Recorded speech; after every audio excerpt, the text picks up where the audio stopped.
House of lord میں بھی ان کا کہنا تھا کہ بہت سی خط و کتابت ان کی شروع ہو گئی تھی کہ انہوں نے ہمارے ساتھ ایسا کیا، لیکن وہ شاید وہ ان کو اتنا زیادہ سیریس نہیں لیا گیا تھا. تو یہ وجہ ہے کہ ان کا پھر یہ ٹی وی پروگرام میں پھر انہوں نے اپنا سارا جو ان کے ساتھ واقعہ ہوا تھا انہوں نے بیان کیا وہاں پر آ کر کہ کس طرح انہوں نے اس طرح ان کے ساتھ زیادتی تو نہیں کہ جسمانی تعلقات پیدا کی. کیونکہ آپ کو پتہ ہے کہ یورپ وغیرہ میں یورپ میں تو یہ عام سی بات ہے، اور برطانیہ میں بھی آپ 18 سال کے ہیں، آپ اگر کسی کے ساتھ تعلق بنانا چاہتے ہیں تو آپ بنا سکتے ہیں، رہنا چاہتے ہیں تو رہ سکتے ہیں. تو انہوں نے بھی ایسے کیا کہ چلے تعلق بن گئے تھے. لیکن ان کا کہنا تھا کہ یہ جب یہ مدد لینے کے لیے گئی تھی تو اس وقت یہ ڈپریشن کا شکار تھیں اور ذہنی تناؤ میں تھیں، تو اس وقت مجبور تھیں، تو جس کا فائدہ انہوں نے اٹھایا. اور یہاں پر قانون ہے کہ اگر آپ کے پاس کوئی عہدہ ہے اور آپ اس عہدے کو استعمال کرتے ہوئے کسی مجبور سے فائدہ اٹھاتے ہیں، جنسی تعلقات پیدا کرتے ہیں، تو یہ بہت ہی بری بات سمجھی جاتی ہے اور یہ ایک کرائم ہے ایک قسم کا یہاں پر. تو ہم اس سے مزید بات کرنے سے پہلے ہم ایک بات کرتے ہیں کہ ان کا کہنا ہے کہ میں کسی پیر صاحب کے پاس پیر صاحب کی شکایت لے کر ان کے پاس گئی تھی کہ وہ پولیس کے ساتھ ان پر دباؤ ڈالیں کہ ان پیر صاحب کے بارے میں تفتیش کی جائے، کیونکہ یہ شاید وہ عورتوں کے ساتھ ظاہر ہے اس طرح زیادتی کرتے ہوں گے. کیونکہ پاکستان میں دیکھیں ہر طرف روزانہ کبھی نہ روزانہ آپ پاکستان میں سنتے ہیں کہ جعلی پیر نے اتنی خواتین کے ساتھ زیادتی کر دی اور جھانسا دے کر ان سے مال بٹور لیا. تو وہی چیزیں اب برطانیہ یورپ کا واحد ملک ہے جہاں پر اتنی زیادہ تعداد میں یہ پیری فقیری کا معاملات چلتے ہیں. آپ اخبار دیکھ لیں، ٹی وی دیکھ لیں، اس میں اتنے بڑے اشتہار ہوتے ہیں کہ محبوب 1 گھنٹے میں آپ کے قدموں میں آ جاتا ہے. آپ صبح اٹھیں گے تو دولت آپ کے قدموں میں ہوگی.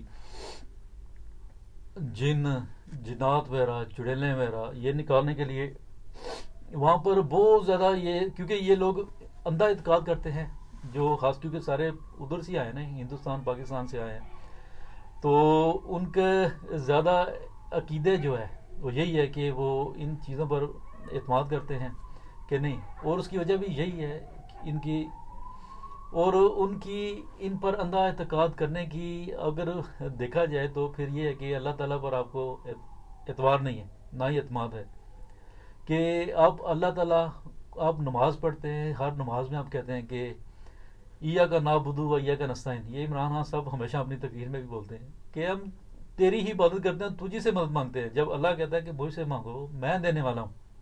اور ہم لوگ جب اس کو اللہ کو چھوڑ کر بندے کے پاس جاتے ہیں کہ ہمیں اولاد دے دے، ہمیں دولت دے دے، ہماری یہ مشکلات دور کر دے، تو پھر اس طرح کے واقعات ہوتے ہیں جو اس خاتون کے ساتھ ہوئے ہیں. انسان کی اتنی کیا اوقات ہے، اتنی کیا ہمت ہے کہ وہ کسی کو اولاد دے سکے. تو یہ سارے ڈھکوسلے ہیں. اور جن پیر صاحب کے پاس یہ جاتے ہیں، کیونکہ بہت زیادہ جعلی حقیقی بھی ہوں گے، لیکن ان کی تعداد بہت کم ہے جو اللہ تعالیٰ کی رضا کے لیے کام کرتے ہیں، انسانیت کی خدمت کے لیے کام کرتے ہیں. لیکن اکثریت جو ہم دیکھتے ہیں ان میں یہی ہے کہ جعلی پیر بہت زیادہ ہوتے ہیں، جن کا مقصد یہی ہوتا ہے کہ دولت بھی کمائیں گے وہ، اور خواتین آتی ہیں تو ان کی عزتوں کو بھی تار تار کریں گے. تو ایسے لوگوں سے ضرور بچنا چاہیے. اور لگتا ہے کہ یہ خاتون کے ساتھ بھی یا ان کے کسی جاننے والی خواتین کے ساتھ ایسا ہوا تھا جس کے لیے یہ مدد کے لیے گئی تھی، لیکن آگے سے مدد کی بجائے انہوں نے اپنا الو سیدھا کر دیا. تو چلیں وہ انہوں نے کیا، ان کی مرضی تھی. اب جو بھی ان میں ہوا پھر یہ عدالت میں نہیں، ان کے ہاؤس آف لارڈ میں گئیں، وہاں پہ شکایتیں کی. تو پھر آخر اس پر انکوائری شروع ہو گئی.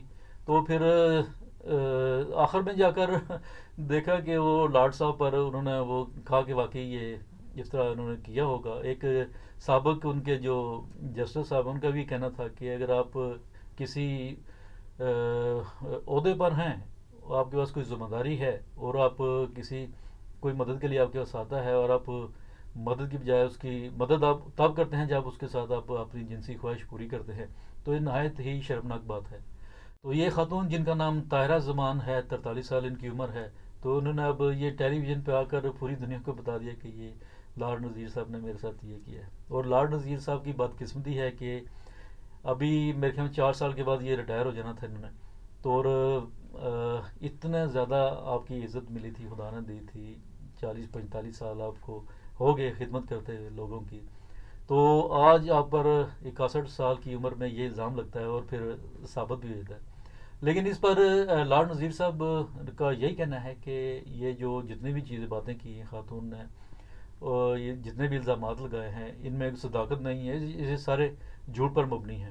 انہوں نے کہا کہ میں نے ہمیشہ عوام کی خدمت کی ہے، اپنے عہدے سے کبھی میں نے کوئی فائدہ اٹھانے کی کوشش نہیں کی، اور ہمیشہ میں خدمت کرتا رہا ہوں اور آئندہ بھی خدمت کرتا رہوں گا.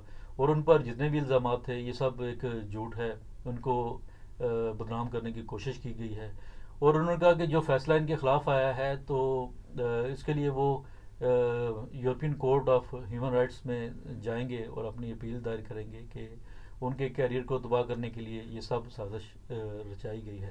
لیکن ساتھ ہی خاتون کا کہنا ہے کہ انہیں بہت خوشی ہوئی ہے اس فیصلے پر، کیونکہ ان کے ساتھ زیادتی ہوئی تھی اور آج انہیں اس کا انصاف مل گیا. تو یہ آج ایک چھوٹی سی بات تھی، کیونکہ ہم نے بات میں شروع میں ہی کہا تھا کہ اللہ تعالیٰ جسے چاہتا ہے عزت دیتا ہے اور جسے چاہتا ہے وہ اس کو ذلت دیتا ہے. تو اور انسان جب لارڈ صاحب کو اتنی زیادہ عزت خدا تعالیٰ نے دی، اور ہم نے پہلے بتایا کہ پوری دنیا جانتی ہے کہ یہ پہلے مسلمان تھے جو وہاں پہ ممبر بنے ہیں ہاؤس آف لارڈ میں. اور لیکن اب اللہ بہتر جانتا ہے کہ انہوں نے کیا کیا. اس سے پہلے بھی خواتین تھی، کیونکہ ہم نے بتایا کہ خاتون نے اپنی شناخت نہ بتاتے ہوئے کہا تھا کہ میرے ساتھ بھی ایسا معاملات ہونے والا تھا. لارڈ نذیر صاحب نے کہا تھا کہ ان کو بھی کوئی مجبوری تھی، کام تھا، تو انہوں نے کہا کہ آپ میری رہائش پہ آ جائیں لندن والی پہ، تو کیونکہ آپ دور سے آئیں گے تو رات بھی وہیں رہ لیں. تو خاتون نے کہا جب رات کے لیے مجھے کہا گیا تو میں سمجھ گئی کہ اب رات رہنے کا مطلب ہے کہ اپنی عزت داؤ پر لگانا، تو انہوں نے اس سے انکار کر دیا. تو اگر یہ تو باتیں سچ ہیں، اور پھر مزید ایسی خواتین ایسی ضرور ہو سکتی ہیں، ہو سکتا ہے ان کو دیکھ کر اور بھی سامنے آ جائیں. تو آج یہ ایک چھوٹی سی بات ہمارے جو سامنے آئی تھی اس سے، کیونکہ ایک جب وہ ایک پاکستانی بندے کی بات آتی ہے کہ یہ اس کا تعلق پاکستان سے تھا، تو پھر تھوڑی شرمندگی والی بات لگتی ہے ہمیں کہ دیکھیں اب ہم باہر آ کر اتنی عزت کماتے ہیں، جب پھر ایک ایسی بات ہوتی ہے جب آپ پوری دنیا آپ کو جانتی ہے، آپ کا نام ہے، اور ایسی بات ہوتی ہے کہ وہ ساری عزت داؤ پر لگ جاتی ہے آپ کی، تو ملک کی بھی بدنامی ہوتی ہے. ٹھیک ہے، پاکستانی نیشنلٹی تو نہیں ہے آپ کے پاس، ادھر کی ہے، لیکن اوریجن تو پاکستان کا ہی ہے، اور اس میں پھر نام بھی آتا ہے کہ یہ ادھر سے آئے تھے. تو آج کا بس ہمارا یہی تھا کہ کیونکہ یہ خبر نئی نہیں آئی تھی اور پوری دنیا میں اب یہ پھیل گئی ہے. ظاہر ہے BBC انٹرنیشنل ٹیلی ویژن ہے، اس پر خبر آتی ہے، خاتون لگاتی ہے، اور پھر اس طرح کی بات سے اب سامنے آتی ہے تو لوگوں میں بھی چہم گوئیاں شروع ہو جاتی ہیں کہ یار یہ کیا، ہم لوگ کیا کرتے ہیں، جب اللہ تعالیٰ عزت دیتا ہے تو پھر اس کو کیوں سنبھال نہیں سکتے ہم.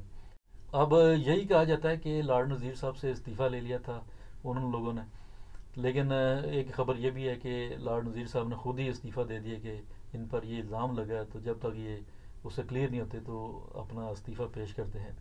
تو اب اس بات میں کتنی حقیقت ہے، اس خاتون تو خوش ہیں کہ میرے حق میں فیصلہ ہوا ہے. اگر ان کے لارڈ نذیر صاحب کے ساتھ زیادتی ہوئی ہے تو یہ کورٹ میں ضرور جائیں اور اپنا مدعا وہاں پر پیش کریں کہ ان کے ساتھ زیادتی ہوئی ہے. اتنا لمبا ان کا کیریئر تھا، اتنی خدمت کی انہوں نے، تو آج جب ان کا کیریئر اختتام پر ہے تو ان کے ساتھ ایسا کام کر کے ان کو بے عزت کیا گیا ہے. تو اس کے لیے ضرور جائیں، کیونکہ یہ وہ ملک ہیں جب آپ کسی پر جھوٹا الزام لگاتے ہیں تو اس کا ہرجانہ ادا کرنا پڑتا ہے. آپ کسی کی عزت کے ساتھ کھیل رہے ہیں، اس کو بدنام کر رہے ہیں. تو لارڈ نذیر صاحب کو ضرور ادھر جانا چاہیے اگر یہ سچے ہیں. تو اگر اس میں خاتون کی باتوں میں سچائی ہے تو پھر اللہ تعالیٰ ہم سب کو ہدایت دے، اور اللہ تعالیٰ اگر ہمیں عزت دیتا ہے تو اس کو سنبھالنے کی توفیق بھی عطا کرے.